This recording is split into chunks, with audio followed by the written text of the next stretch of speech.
Okay, hey everybody, Jed Demlow from Jed Demlow Productions coming to you from Nashville, Tennessee on a Thursday. And today I just wanted to show you something that has been really helpful to me, and that is controlling a volume automation in Studio 1.5.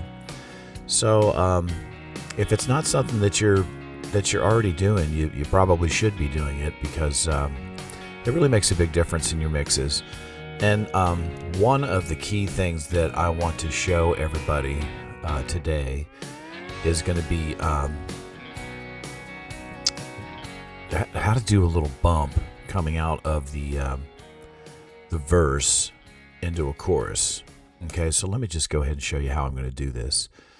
The easiest way to do this, you want to make sure that you can see everything. So a lot of times if you have a session rolling, or if you get a session, the tracks will be pretty big like this.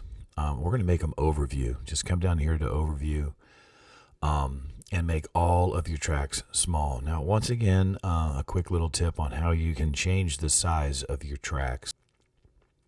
It's going to be to hold down Command and then run your finger up and down your mouse, and you can make them big or small really quickly like that.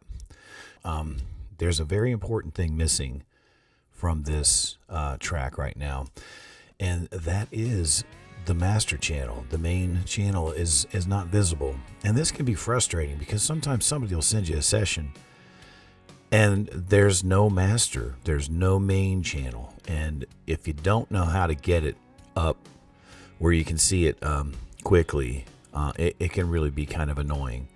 So let me show you that. If you come over and click on your mix,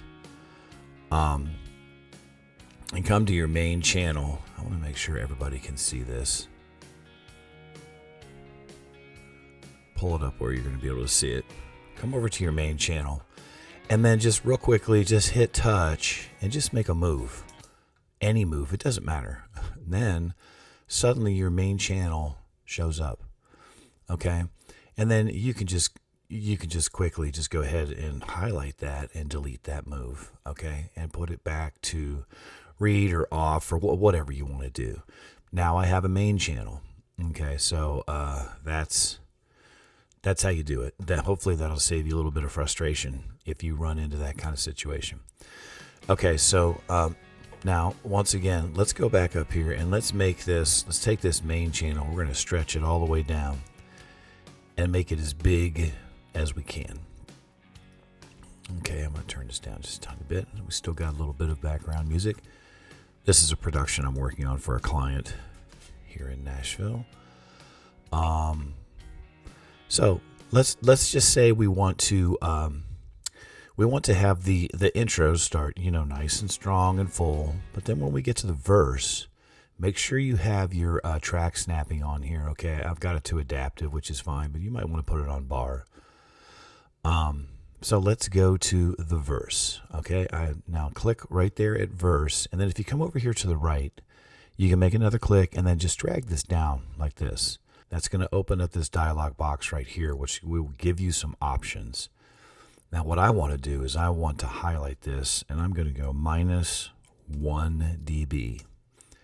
Okay, that gives me a nice little -1. Now I'm going to come all the way down here to my chorus, and I'm going to click right where the chorus hits. Okay, and I'm going to go ahead and go to the right here, and I'm going to pull that up.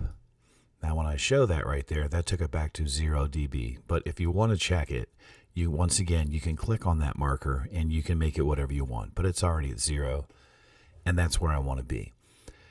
So we're going to let the chorus roll, and then when I get to the verse, I'm going to want to bring it down again. So I'm going to make another little marker.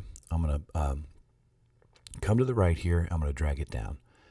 I can hold Control, and I can highlight that, and I can make it go to -1 dB again. Okay, so the verse is going to roll, and then I'm going to get to the chorus, and I want that to bump back up to 0 dB. Okay, so there we are. That's how you do that. And I'll roll down one more time, and when I get to the down chorus here, I'm going to do it again. I want to bring it back down 1 dB lower. Now 1 dB is kind of hard for most people to hear, but what will happen is you're going to have some rises and some instrument volume thing building going into that chorus.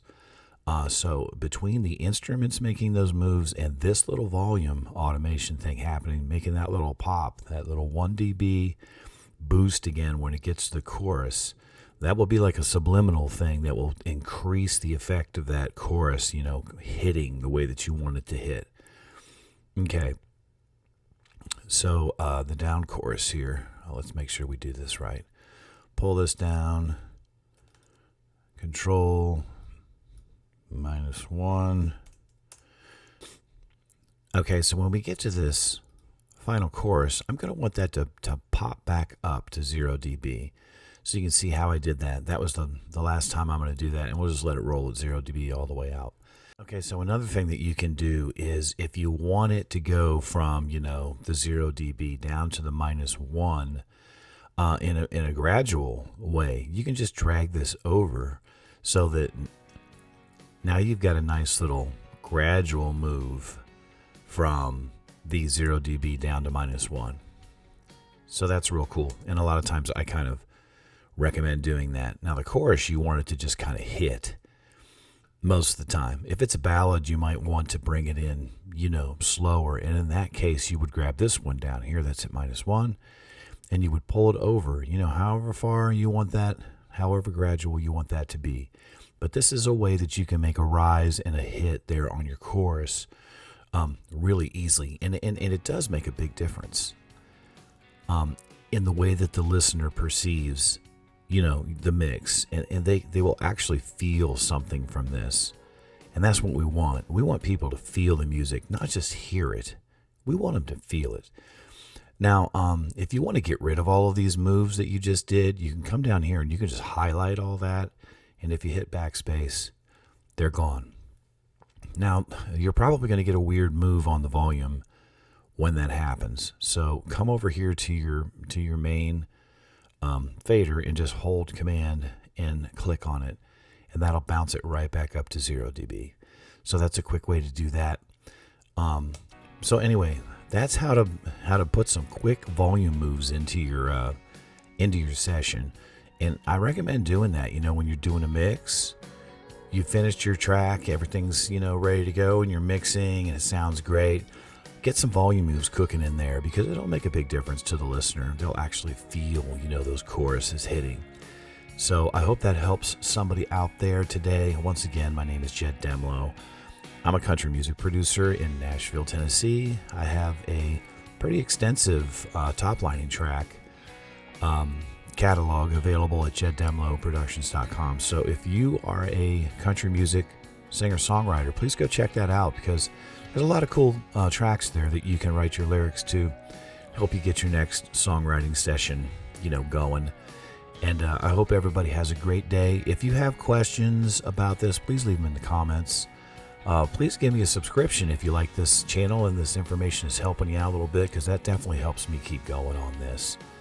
And I'll be talking to everybody real soon.